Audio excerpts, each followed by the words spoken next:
Well, of course, Guanju. And that's everybody's favorite. First of all, because it's first, right? It is the first poem in the Zhounan section. Most people, when they read books, their attention is drawn to the very first thing. Or with the Lao Tzu, we all know Dao Ke Dao, Fei Chang Dao, Ming Ke Ming, Fei Chang Ming, right? With the Shijing, everybody knows关关雎鳩, 在河之洲. Oh my, how long does it take? I've been doing this for probably 20 years or more. But as I say, it's not constant work.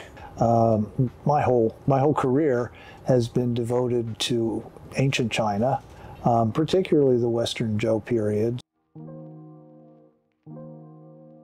Always taught classes on it at Chicago, and every 4 or 5 years when I would teach it, I'd usually use Arthur Waley's translation with the students, but I had some dissatisfactions with it and thought that I could do better. And each time I taught, I would translate a few pieces. And then over the years, it just adds up. It's the beginning of the poetic tradition in China, and poetry in China has always been the pinnacle of literary expression. And everybody learned the Shijing from the Han Dynasty on, and probably well before the Han Dynasty. I always start my courses at Chicago by reading them, because they're the last poems in the collection, but the first poems in China. People in China never read them because, you know, you start your course on the Shijing with the Guofeng, and then maybe you'll read some of the Xiaoya, you'll read a couple of the Daya, and then the year ends before you ever get to the Zhousong, much less the Shangsong and Lusong. So I go backwards, first reading the Zhousong, then the Daya, and usually I end with Guanju.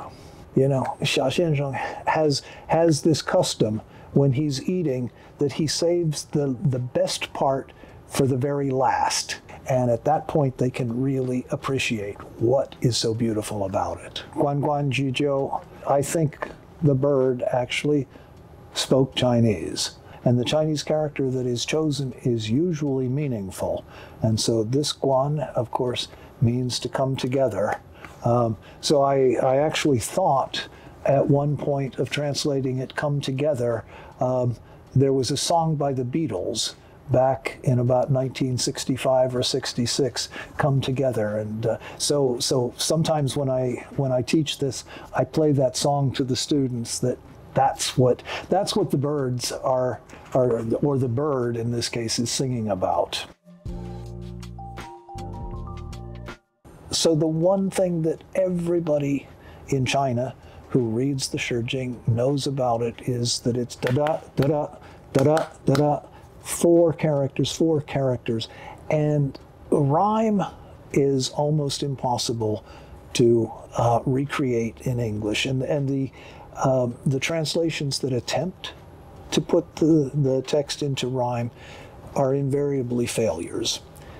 But it seems to me that that translating into iambic tetrameter, which is 8 beats but 4 stress beats per line, is a poetic tradition of very long standing in the West, and that it's possible to do that and replicate the cadence of the meter of the Shijing.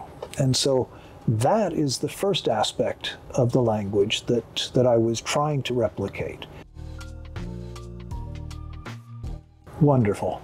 I have not stopped singing the press's praises ever since March, when Milord brought the book to Columbus, Ohio, and showed it to me. It's beautiful. It's beautifully produced. Justin was tremendous to work with. I don't have any complaints whatsoever, and he indeed saved me from any number of mistakes. Join, chirps the osprey, on the islet of the river. Slender and shy is the chaste girl, for Milord's son a loving mate. Up and down bobs the floating heart, to the left and right drifting it.